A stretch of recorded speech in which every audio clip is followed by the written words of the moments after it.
Hey everybody, Brian from the Cabinet Joint here. Today's topic is this base sink cabinet. We want to show the assembly of this cabinet. Not a whole lot different than our standard bases except the orientation of the spreader strips. You'll see that a little bit further on. What I really want to do is talk about the cabinet itself, some things to be careful of when you're designing with a base sink cabinet, and then we'll get into the assembly itself. So the base sinks pretty much run from 24 all the way up to like 48 inches. Sometimes you can get a center rail divider here. Sometimes you can get butt doors.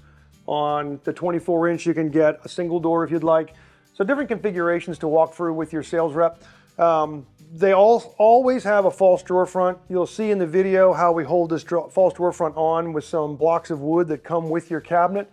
But they're meant to have this. You can do tip out trays. That is an option, is to order tip out trays and install them where this would kind of tip out and you got a soap dish here or a soap tray. I would probably refrain from using that feature on Inset because these gaps have to be very, very consistent. And if you have that tip out tray option on there, you don't want this hitting the front frame. We've installed some here in our shop. They're doable, but because of that slop that they have, we just don't want to damage the front frame. For overlay, they're great, but for inset, just be mindful that they're a little fussier to install. One thing to be mindful of when you're dealing with sink bases is the size of your sink. So very often, let's say you were to order a 30-inch sink, the spreader strips you'll see later in the assembly video are kind of C-shaped. They're meant to take a sink. But you want to look at the specifications of your sink. If your 30-inch sink bowl to bowl, not the flange that goes up underneath, although you got to take that into consideration too. But if your sink bowl won't fit inside on a 30-inch cabinet, the inside wall is about 28.5 between the inside of the walls. If it won't fit inside of there, now you're into having to cut down the side of the cabinet.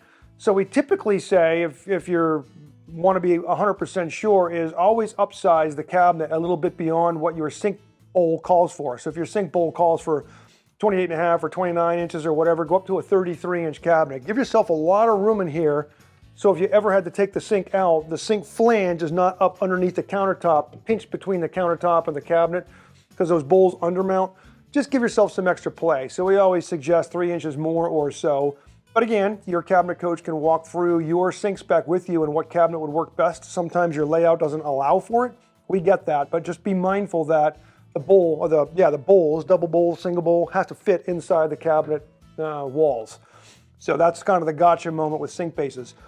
These are available in multiple depths. There's no increment, it's all 16th inch increments because there's no drawer glides in here. So if you want to put a little tiny bowl, like a vegetable prep bowl in your island, you can do a nice shallow 18-inch sink base cabinet if you want. So very flexible cabinet, and a lot of uses. In every kitchen has a sink, of course, but sometimes we have sinks on islands or in butlery areas, so feel free to design away with this. This is not going to accommodate an apron sink. There's a separate cabinet for that, separate assembly video. It doesn't have a top rail, it's just a C-shaped cutout, and you can cut it out to spec. This is a much bigger header panel with shorter doors, and it's meant to take those farm-style sinks, whether it be a clay sink or one of the slide-in stainless steel ones like Kohler cells. Those cabinets are designed for the farm sink. This is not. So be sure you're dealing with the right sink before you order your sink cabinet. Let's get going with the assembly and show you how this goes together. Okay, before we get going on the assembly of our base sink cabinet, a couple housekeeping items. Let's walk through some basic tools. There is a video referenced below you can go see that shows the plethora of tools you may need for a cabinet assembly, but I'm just going to show you the basics. We've got our bottle of Type On 2. Type On 3 is fine. It's a little longer open working time. Either one's fine. I've got my stapler with a 1-inch staple.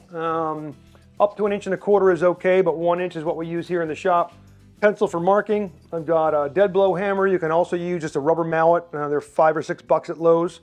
I've got a marking square. I'll show you when to use that. I just freehand my scribe lines, but I'll show you how that plays in. And I've got a wet rag to wipe away any excess wood glue on the inside of the cabinet. Now let's walk through the parts you're going to get with a typical base sink cabinet. You get your front frame. You're going to get a left and right side, which I have here, a back and a bottom, big cabinet bottom. And then this is where it gets a little different for the base sink cabinets compared to your normal base assembly. Normally the base assembly has a front spreader strip and a back spreader strip, and they're whole. They're like one continuous piece of wood. On sink base cabinets and vanity sinks, any cabinet meant to take a sink bowl, they give you these C-shaped ones, and these go into the cabinet this way with your cabinet sides. You'll see it in a minute, but this is not a mistake. If you open your box up and you're like, wait, I got these C-shaped spreader strips and not the normal straight rectangular ones, that's not a mistake. I'll show you how those go in a moment. It's a little bit different, but not hard. And then lastly, not packed with your cabinet. Typically these are packed with your hardware. You're gonna get these little 3x5 blocks of plywood. And what these are for, you'll see this in a minute with the assembly, they get tacked behind the front frame so that you have something to screw through to grab your false drawer front and hold it onto your cabinet. These are very easy to install. We just tack them on with a stapler, but don't throw those away. They're not like extra packaging or whatever. When you see those, set them off to the side and put them with your sink base cabinet. You'll see how all these parts orient in just a minute. The last piece of housekeeping news is, you'll notice on this front frame I have hardware mounted to the back. This is an Inset job. So if you're an Inset customer, I'd like you to go to the bottom of the video and click the video that talks about how to install your Inset hardware, whether that be drawer mounting brackets. This gets a false drawer, so I won't have that. But the Tentex drawer mounting bracket, or the Bloom hinges, or anything like that, you're gonna wanna mount that up on the front frame before you assemble, because these are very difficult. You have to come in through the back of the front frame. If you have your cabinet sides in, it's very difficult to get a drill in there. You really want this hardware installed before you begin the assembly. So if you're Inset, go do that, then come back and pick up the video where we're about to start now. If you're an overlay customer, just continue with us now. All right, as with every assembly, we always start with gluing up the front frame. So I'm gonna run glue on these two shoulders. I got a shoulder here and a shoulder here with a deep groove in the middle for the spline. I wanna run a bead of glue on both sides of that deeper spline groove, left and right, and then I'm gonna run a bead of glue on this cabinet because these orient differently. They go in this way. This is not like a normal base cabinet where I run glue all the way across, and that's an easy mistake to make. You can wipe it back off if you make that mistake, but you just wanna glue about 2 inches in on either side, and then all the way across the bottom, because that's where my cabinet bottom is gonna contact. So, to put that into practice, I grab my glue bottle,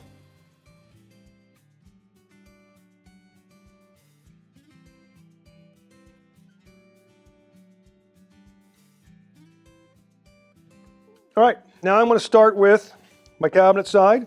See if I can do this so I have the proper side. All right, now you can see it.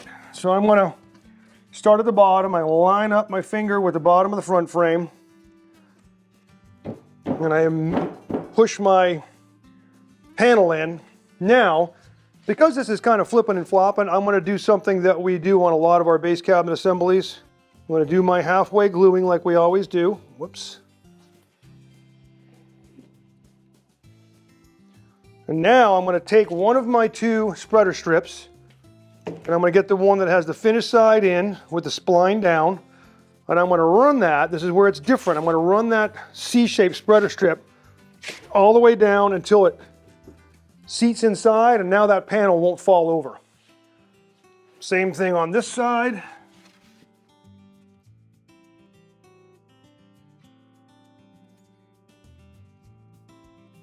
Okay, for better viewing, I've spun the cabinet at 90 degrees, so you can see these C-shaped spreader strips facing you. You can see how they're kind of holding these panels upright, and now I'm going to go ahead and push my cabinet floor in. Starting halfway, we're going to glue our bottom panel dovetails. Again, we do the halfway because as this panel goes in, it'll spread that glue out. If I ran glue all the way to the bottom, the dovetails will push it to the bottom, and it'll just mush up in the bottom here and make a real mess. We're trying to prevent a lot of squeeze out to the inside of the cabinet where we then have to wipe it up. We don't want glue on the inside of the cabinet. So we line up our dovetails, just give that a push. And our objective here is a nice tight gap right along the bottom where this panel contacts our front frame. So I got a nice tight gap, everything's looking good, those are in nice and tight. Now I move to gluing my back on. So when we glue our back on, we want a bead of glue on this rough vertical surface, not the little shoulder. Because remember, your cabinet back is finished, and if you put the glue on the shoulder, first of all, it's going to squeeze to the inside of the cabinet. Second of all, you're not going to get real good glue bond because the finished surface won't glue well. The glue will just kind of peel off. It won't get a good bond. We want a mechanical adhesion where we have unfinished plywood against unfinished plywood. So I orient my glue bottle with the slot running this way.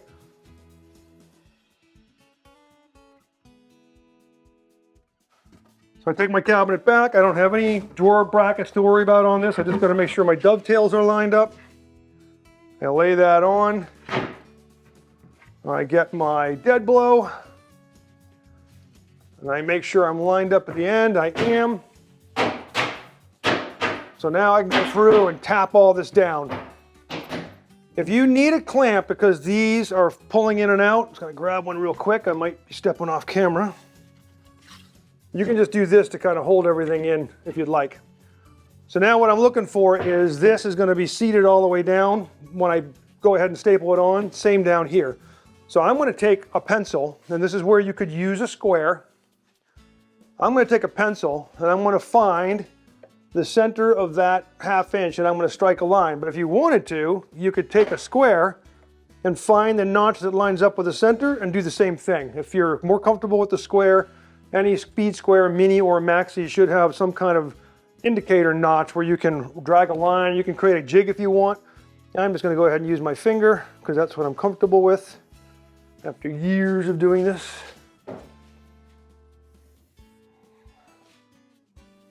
Okay.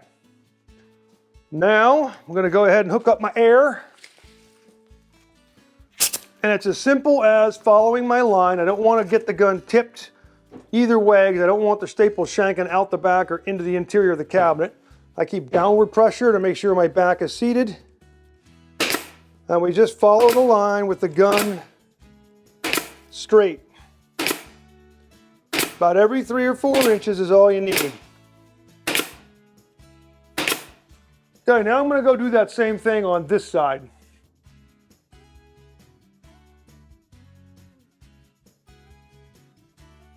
Okay, now that my sides are both stapled in nice and tight, I can take my clamp off if I was using one. Again, that's not necessary. And now what we have is all the way across the back, every 5 inches, you'll see them when you look at your cabinet back, there's a little pilot hole. That's marking the center of the dado that upright panel or these 2 spreader strips are dying into. And all it becomes is a nailer line. So what I want to do is put a staple on either side of those holes every 5 inches, and that will be my marker so I don't put the staple in the wrong place. We want to make sure the gun is straight up and down, not angled, because we don't want this to come out to the inside. And just follow that line created by those pilot holes.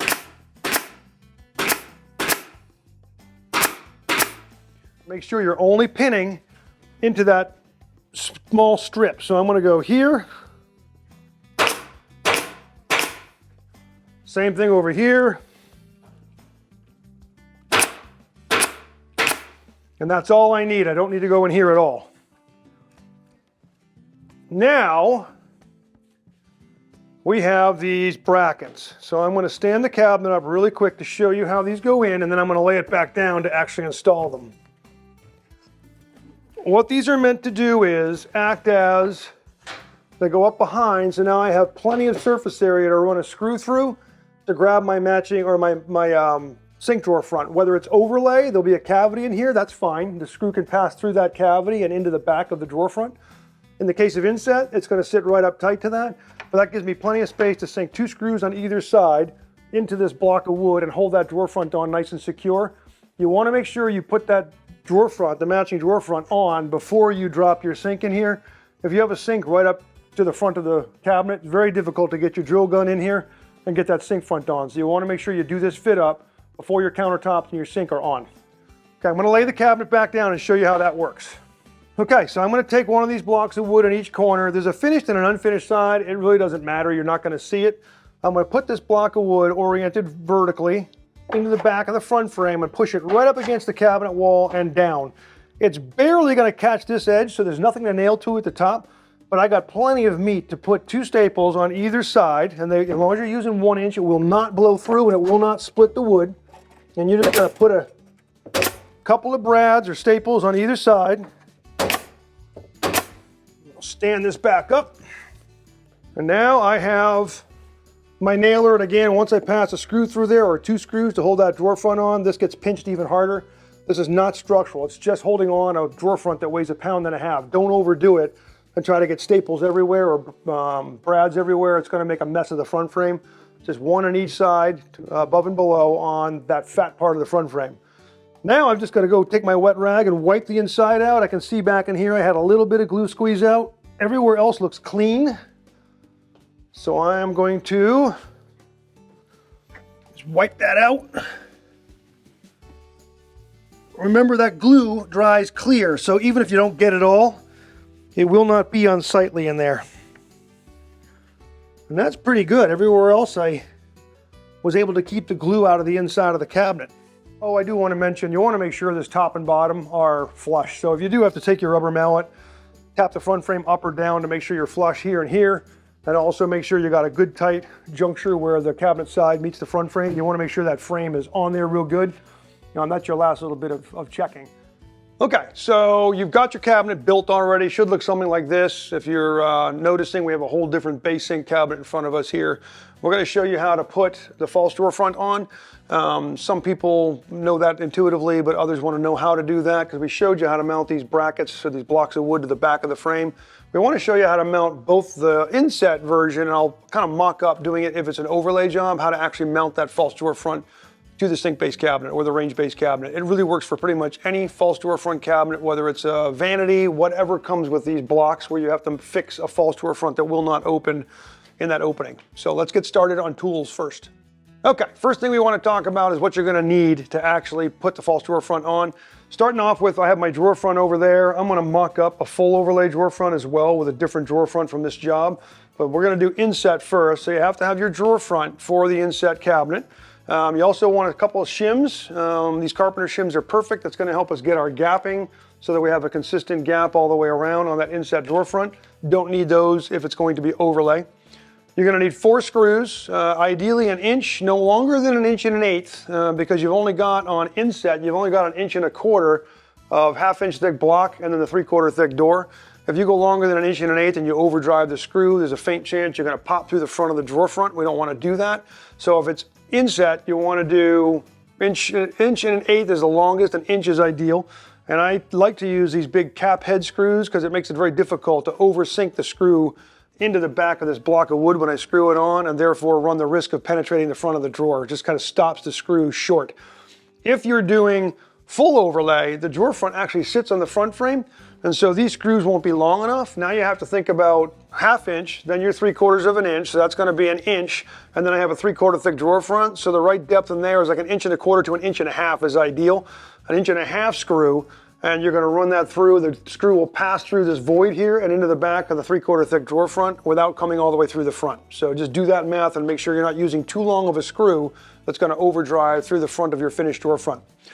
So you've got drawer front, you've got screws, you've got jigs rather. Now we're going to talk about clamps. Now these clamps are nice because, as you'll see in a minute, they're going to hold the drawer front in place, whether it's overlay or inset. It's going to hold that drawer front in place while I line things up, get it pull to the box real tight, and then we can go ahead and screw it on from behind without it losing position, okay? We're gonna need a screw gun, or I'll call it a drill gun with a small bit. 3/30 seconds is fine, 1/8, whatever. You just don't want the screw, the drill tip or drill bit to be a bigger diameter than the threads in your screw, or they'll just spin, you won't get any grab.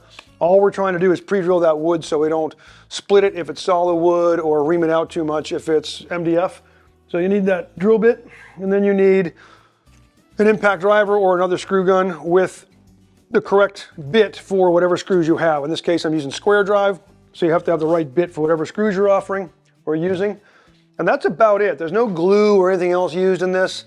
It can be nice to have a second set of hands because you don't want this drawer front accidentally falling out onto the ground and getting ruined. So it can be nice to have a second set of hands. I'm going to go ahead and do it with just myself. So let's get started on the actual process. Okay, let's start with inset. With inset, the drawer fronts are all back beveled because we want to make sure that on doors, when you open a door, the back edge of the doors don't kiss. So if you can see that on the camera, all the edges just have a 2-degree back bevel. So on a slab drawer front, there is a front and there is a back. It's very easy to get them confused. You want to make sure you have the narrower, the back bevel is heading towards the back of the cabinet. I want the narrow section to the back.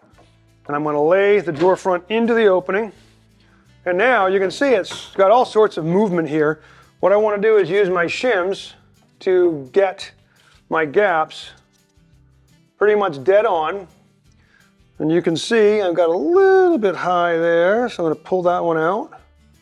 And now my drawer front is pretty much right where I want it. I just want to make sure I have the same gaps all the way around. And I'm going to take clamp and running across the front of the drawer. I'm going to put one there and one here. You can really put it anywhere. I can put one there if I want. And now on the drawer opening, I'm going to put a third one just to hold it at the bottom so it doesn't tip out when I run my screws in. Put a third one in. You want to make sure these are all padded, okay? And this is your last shot. If you want to look and make sure you like your gaps, you can get a no-go gauge and kind of measure it. It really doesn't, it's not that critical. It's just a visual. So I'm going to adjust that one a little bit. And we're good. So I have my drawer front right where I want it. Now I'm going to take my pre-drill gun, stand up on this table here a little bit, and coming through that plywood block that I mounted during the assembly process, there's that little 3x5 plywood block. I'm going to put a little hole at the top and the bottom.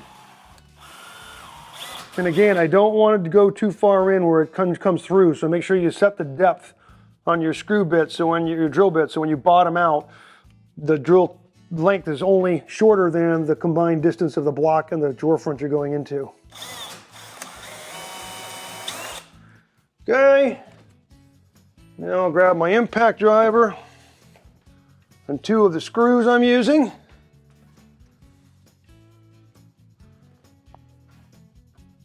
And just snug it up. I don't want to go so far that it breaks anything.